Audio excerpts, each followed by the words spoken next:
नमस्कार। जीसीटी के इस ऑनलाइन प्लेटफॉर्म पर मैं मुकेश बाकर आप सभी का हार्दिक स्वागत करता हूं। तो आज का अपना नया टॉपिक है पदार्थ में विद्युत क्षेत्र। पदार्थ के बारे में आप जानते होंगे, पदार्थ किसे कहते हैं। डायरेक्टली मैं आपको परिभाषा पूछ लूं पदार्थ की, तो पदार्थ क्या है। पदार्थ वे है जिसका द्रव्यमान होता है, जो स्थान घेरता है वही पदार्थ कहलाता है, द्रव्य कहलाता है, एक ही बात है। अब पदार्थ में विद्युत क्षेत्र की बात करूं तो विद्युत क्षेत्र के बारे में भी मैंने आपको बताया था कि विद्युत क्षेत्र कौन सा होता है। जब कोई आवेश स्थिर आवेश से उसके पास किसी अन्य आवेश को लेकर आने पर वो बल महसूस करता है, कर्षण या प्रतिकर्षण, तो वे निश्चित क्षेत्र जहां तक वह आवेश बल महसूस करता है क्या कहलाता है, विद्युत क्षेत्र। बस यही पदार्थ में विद्युत क्षेत्र। लेकिन ये जो पदार्थ में विद्युत क्षेत्र है उसकी जो टाइप्स है, माध्यम के टाइप्स, उसका अध्ययन हम आज की क्लास में करेंगे, जिसमें हम चालन, अर्धचालक और कुचालक, चालक, अर्धचालक और कुचालक के बारे में अध्ययन करेंगे। वैसे चालक, कुचालक और अर्धचालक के बारे में आपको पता होगा कि चालक कौन से होते हैं, अर्धचालक कौन से होते हैं, कुचालक कौन से होते हैं।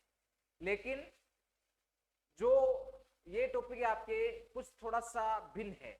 जो नॉर्मल परिभाषा है चालक में आपने ये पढ़ा होगा कि जिसमें मुक्त इलेक्ट्रॉन होते हैं, और जो जैसे कि धातु में होती है वो चालक होती है, अधातु में होती है वो लगभग कुचालक होती है, ये आपने पढ़ा होगा। तो अब हम पढ़ेंगे ये जो संयोजी बैंड और चलन बैंड के अकॉर्डिंग, तो और वर्जित ऊर्जा अंतराल, ये तीन नाम आपने पढ़े होंगे कहीं, शायद कक्षा 12 में अच्छे से अध्ययन किया होगा, तब आपने ये पढ़े होंगे। तो आज भी हम इन्हीं का अध्ययन करेंगे। तो करते हैं अपनी क्लास स्टार्ट।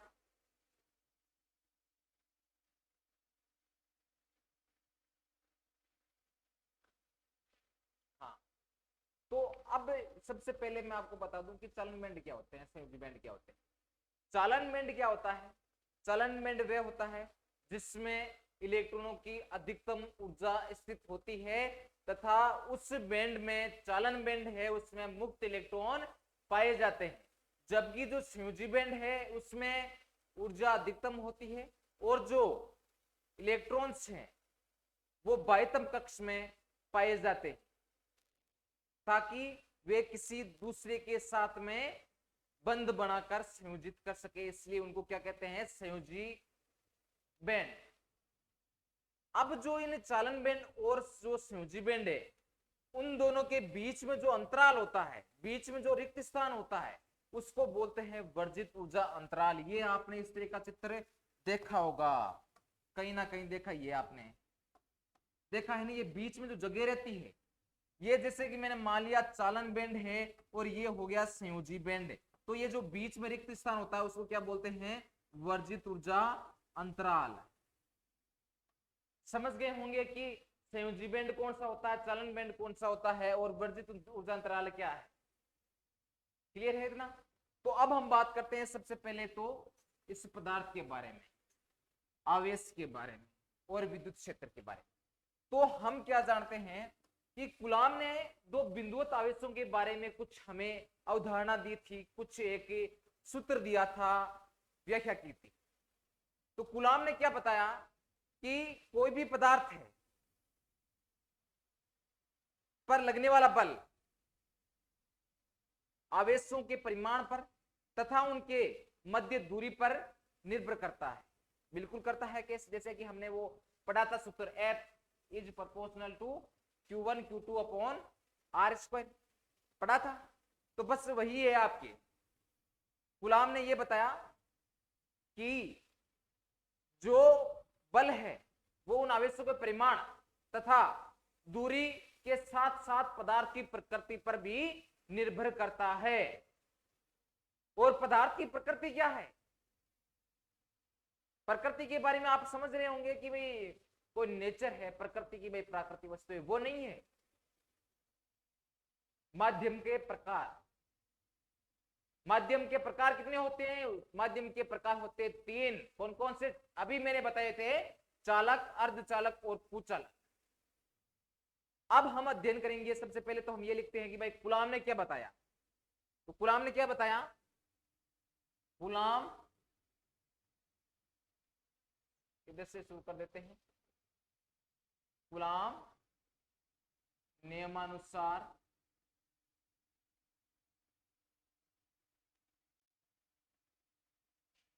क्या लिखेंगे?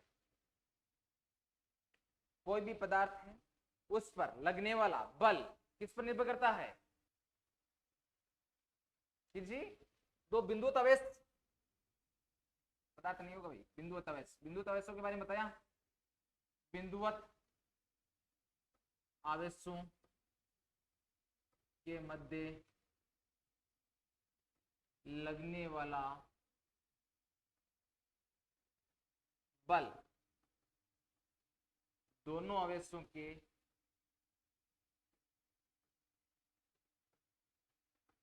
परिमाण तथा उनके मध्य दूरी के साथ साथ प्रकृति, आवेशों की प्रकृति है ना, पर भी निर्भर करता है। ठीक है भाई, किस पर निर्भर करता है? प्रकृति पर, माध्यम की प्रकृति, आप आवेशों पर, या फिर माध्यम कह सकते हैं जिसमें कि हम आवेश कौन सा माध्यम ले रहे हैं, यहाँ पे माध्यम भी लिख लो, माध्यम की प्रकृति पर निर्भर करता है। तो माध्यम की प्रकृति के आधार पर इसके पार्ट्स कितने होते हैं? 3 प्रकार मैंने बताए अभी, 3 types. There have 3 types. 3 types कौन कौन से हैं? चालक, कुचालक एंड अर्धचालक। किसके हैं भाई ये 3 प्रकार? विद्युत व्यवहार, विद्युत जो चालकता है उसके आधार पर है। विद्युत चालकता के आधार पर माध्यम के कितने प्रकार होते हैं? 3 प्रकार। विद्युत चालकता के आधार पर माध्यम के 3 प्रकार होते हैं। ठीक है, अब 3 प्रकार कौन कौन से भाई? फर्स्ट नंबर चालक, सेकेंड नंबर अर्धचालक एंड थर्ड नंबर है कुचालक। ठीक है, अब चालक अर्धचालक में सबसे पहले हम लेते हैं चालक। चालक के बारे में भैया आपने वैसे पढ़ा है ना? चालक है उसमें मुक्त इलेक्ट्रॉन पाए जाते हैं जो कि आवेश का कार्य करते हैं, तथा इनकी जो चालकता होती है वो होती है 10⁸ महो प्रति मीटर। ये इसकी चालकता है। तो बस यही चीज आपको लिखनी है। तो अब क्या लिखेंगे कि चालक में मुक्त इलेक्ट्रॉन पाए जाते हैं जो कि आवेशवाहक का कार्य करते हैं तथा इनकी चालकता 10⁸ महो प्रति मीटर कोटि ये होती है। बस यही चीज है। चालक के बारे में वैसे आपने परिभाषा पढ़ी थी कि भाई चालक है उसमें मुक्त इलेक्ट्रॉन पाए जाते हैं, जबकि जो कुचालक होते हैं उसमें मुक्त इलेक्ट्रॉन नहीं पाए जाते हैं। और ये आपने पढ़ा हुआ कि अर्धचालक होते हैं वो कम ताप पर कुचालक की भांति और अधिक ताप पर चालक की भांति व्यवहार करने लग जाते हैं, इसलिए उनको अर्धचालक कहा जाता है। ये परिभाषा आपने पढ़ी होगी। अब हम जो पढ़ रहे हैं चालकता के आधार पर है, इसमें आप देख रहे हो कि मुक्त इलेक्ट्रॉन पाए जाते हैं तथा चालकता कितनी है इसमें 10⁸ महो प्रति मीटर कोटि की है। बस आपको ये चीज याद रखनी है कि इसमें जो चालक होता है उसमें हमेशा मुक्त इलेक्ट्रॉन पाए जाएंगे और साथ ही साथ जो चालकता है उसका मान आपको पता होना चाहिए। बस ये रट लो आप। 10⁸ महो प्रति मीटर, यानी कि क्या है, चालक है। 10⁸ महो प्रति मीटर चालक है। अब हम बात करते हैं अर्धचालक की। अर्धचालक क्या होते हैं? 2 नंबर है अर्धचालक। अर्धचालक में क्या है कि जो चालक बैंड है, चालन बैंड है, उसमें स्थित इलेक्ट्रॉन तथा संयोजी बैंड में स्थित होल्स, क्वार्टर जिसको बोलते हैं, वो एक आवेशवाहक का कार्य करते हैं। तथा इनकी चालकता की बात करें हम, तो इसकी चालकता कितनी होती है? 10⁻⁻1 से लेकर 10⁻2 महो प्रति मीटर कोटि की होती है। बस यही इसकी परिभाषा। चालकता इसमें क्या होता है भाई? चालन बैंड में स्थित इलेक्ट्रॉन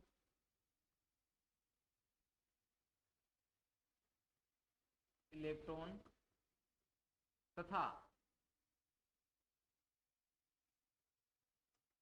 संयोजकता बैंड में स्थित क्वार्टर हिंदी में बोलते हैं, इंग्लिश में क्या बोलते हैं? होल्स। आवेशवाहक का कार्य करते हैं तथा इनकी चालकता कितनी होती है? चालकता होती है इनकी 10⁻⁻1 से लेकर 10⁻2 महो प्रति मीटर कोटि की होती है। ठीक है भाई, अर्धचालक क्लियर हो गया। अर्धचालक, अर्धचालक में ये मान, चालकता की बात करें हम तो 10⁻⁻1 से लेकर 10⁻2 महो प्रति मीटर कोटि की होती है। बस ये मान आपको याद रखना है। चालक 10⁸, अर्धचालक 10⁻⁻1 से लेकर 10⁻2, बस उसमें मुक्त इलेक्ट्रॉन होते हैं। इसमें चालन बैंड में स्थित इलेक्ट्रॉन और संयोजकता बैंड में स्थित होल्स है, वो किसका कार्य करते हैं? आवेशवाहक का कार्य करते हैं। अब आपके आता है 3rd नंबर पर कुचालक। कुचालक के बारे में आप अच्छे से जानते होंगे, क्या होता है भाई कुचालक? तो कुचालक क्या होता है वैसे? कुचालक में जो चालन बैंड और संयोजकता बैंड है, उन दोनों के मध्य वर्जित ऊर्जा अंतराल का मान अत्यधिक होता है, यानी कि एवरेज आपके 7 इलेक्ट्रोवोल्ट के होता है वर्जित ऊर्जा अंतराल का मान। अब वर्जित ऊर्जा अंतराल, मैंने अभी आपको बताया था कि वर्जित ऊर्जा अंतराल क्या होता है? चालन बैंड और संयोजी बैंड के मध्य का जो रिक्त स्थान होता है उसको बोलते हैं वर्जित ऊर्जा अंतराल। जब वर्जित ऊर्जा अंतराल है उसका मान अत्यधिक होगा तो जो इलेक्ट्रॉन उपस्थित होते हैं वो इलेक्ट्रॉन चालन बैंड से संयोजकता बैंड में गमन नहीं कर पाएंगे, और जब इलेक्ट्रॉन है वो चालन बैंड से संयोजकता बैंड में गमन नहीं कर पाएंगे तो आवेश वाहक क्या कहीं गति करेंगे? नहीं करेंगे, और गति नहीं करेंगे तो इनमें चालन नहीं होगा, इसलिए इनको क्या कहते हैं? कुचालक कहते हैं। तथा इनकी चालकता की बात करें हम तो इसकी चालकता कितनी होती है? इनकी चालकता होती है 10⁻⁻16 महो प्रति मीटर कोटि की होती है इसकी चालकता कुचालकों की। तो लिखते हैं अपन कि इनमें चालन बैंड तथा संयोजकता बैंड के मध्य वर्जित ऊर्जा अंतराल का मान अत्यधिक होता है, जिससे इलेक्ट्रॉन चालन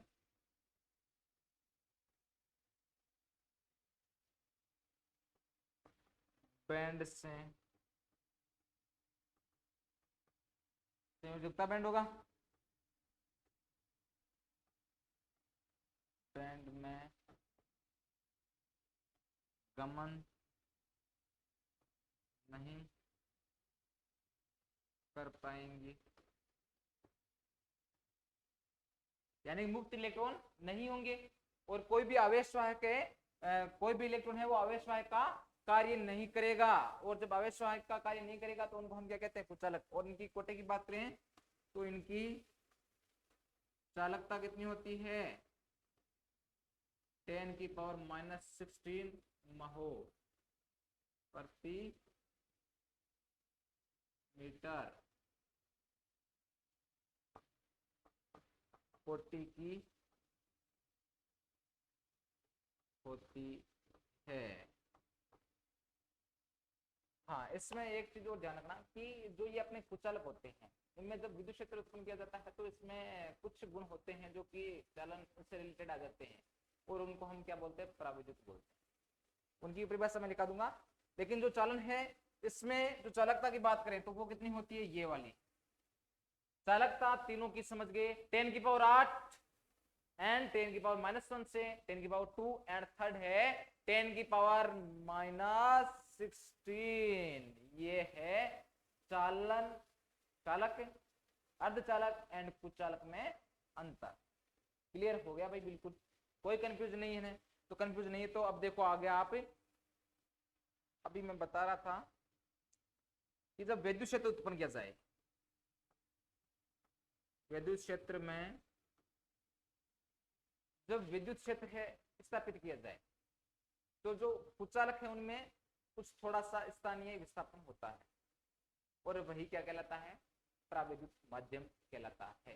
बस यही चीज है आपकी कि कुचालकों में जब अपने विद्युत क्षेत्र के प्रभाव से, कुचालक ले लेते हैं, कुचालकों में विद्युत क्षेत्र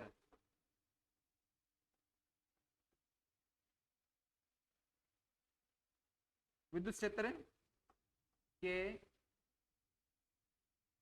प्रभाव से कुछ स्थानीय विस्थापन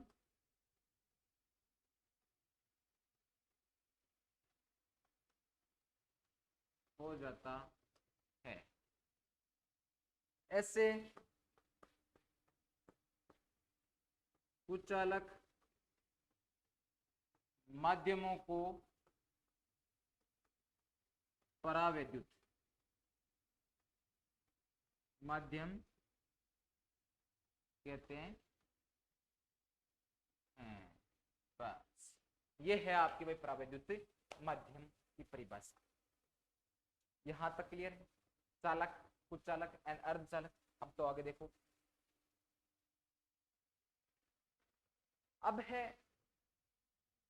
यदि हमको एक निर्वात माध्यम ले तो जो निर्वात में परावैद्युत जो आवेशों के मध्य लगने वाला बल है वो परावैद्युत माध्यम की अपेक्षा निर्वात में कम होता है। तो उसके लिए हम क्या करते हैं कि कोई विद्युत क्षेत्र है जिसमें संदेशिकी या समांगी जो मान है, आवेश है, वो लेते हैं तथा उनके अकॉर्डिंग कूलाम के नियम से उसका व्यंजक देखो किस तरह से होगा। कि सबसे पहले मैं आपको बता दूं कि जैसे कि हम क्या ले रहे हैं, निर्वात में तथा, तो निर्वात में जो बल है उसकी तुलना में जो परावैद्युत माध्यम है उसमें बल कम होगा। ठीक है, यदि निर्वात के स्थान पर, यदि निर्वात के स्थान पर परावैद्युत माध्यम ले तो आवेशों के मध्य लगने वाला बल निर्वात की अपेक्षा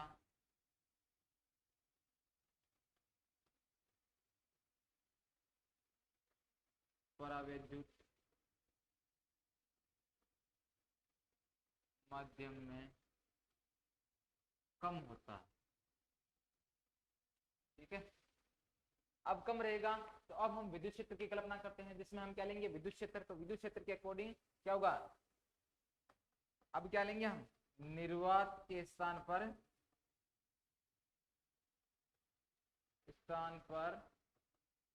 विद्युत विद्युत क्षेत्र लेंगे।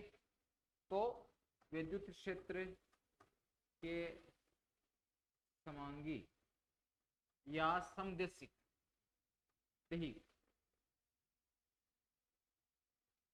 आवेशों के मध्य लगने वाला बल कूलाम नियमानुसार क्या हो जाएगा भाई,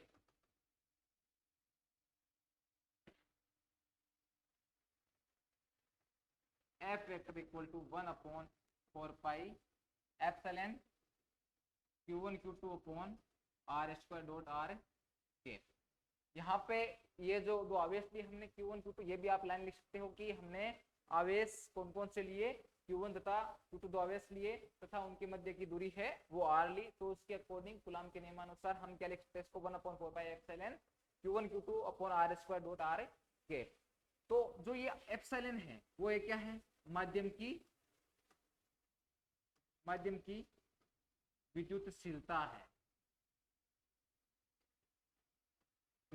है, ठीक है। और ये जो है माध्यम की विद्युतशीलता एक विमाहीन राशि, जिसे हम परावैद्युतांक भी कहते हैं, परावैद्युतांक। और ये क्या है, एक नियतांक है, नियतांक, जिसको क्या बोलते हैं, परावैद्युतांक भी बोलते हैं। और ये है क्या, माध्यम की विद्युतशीलता। अब हम यदि माध्यम की जो अपने विद्युतशीलता है उसकी बात करें, तो आपने एक सूत्र पढ़ा होगा अपेक्षिक विद्युतशीलता का, epsilon r equal to epsilon upon epsilon naught. ये किस भाई सूत्र पढ़ा है, ये बड़ा, जिसमें आपने ऐसे भी पढ़ा होगा सही दिया तो, आपेक्षिक विद्युतशीलता बराबर माध्यम की विद्युतशीलता अपॉन निर्वात की विद्युतशीलता।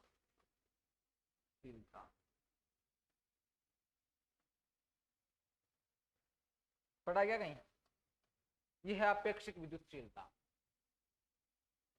एप्सिलॉन r से इसको प्रदर्शित किया जाता है, ये हो जाएगी माध्यम की विद्युतशीलता। यदि ऐसा क्वेश्चन आ जाए कि अपेक्षिक विद्युतशीलता ज्ञात करो, तो उसमें आपको क्या करना है, माध्यम की विद्युतशीलता तथा जो निर्वात में विद्युतशीलता है उन दोनों का अनुपात किसके तुल्य होता है, अपेक्षिक विद्युतशीलता के तुल्य होता है। या फिर यदि आपको परिभाषा पूछ रही है अपेक्षिक विद्युतशीलता क्या होती है, तो अपेक्षिक विद्युतशीलता क्या होती है, किसी भी माध्यम में उसकी विद्युतशीलता तथा निर्वात में स्थित विद्युतशीलता का अनुपात किसके तुल्य होता है, अपेक्षिक विद्युतशीलता के तुल्य होता है। क्लियर है भाई इतना? तो बस आज का टॉपिक अपना यही था, इंट्रोडक्शन भी हो गया और साथ ही साथ में अपने कुछ बिंदुओं जिनको हमने पिछली कक्षाओं में अध्ययन किया था वो रिवाइज्ड भी हो गए, ठीक है। तो आज के लिए इतना ही भाई, अब जो नेक्स्ट क्लास होगी उसमें एक नए टॉपिक के साथ करेंगे शुरू। धन्यवाद।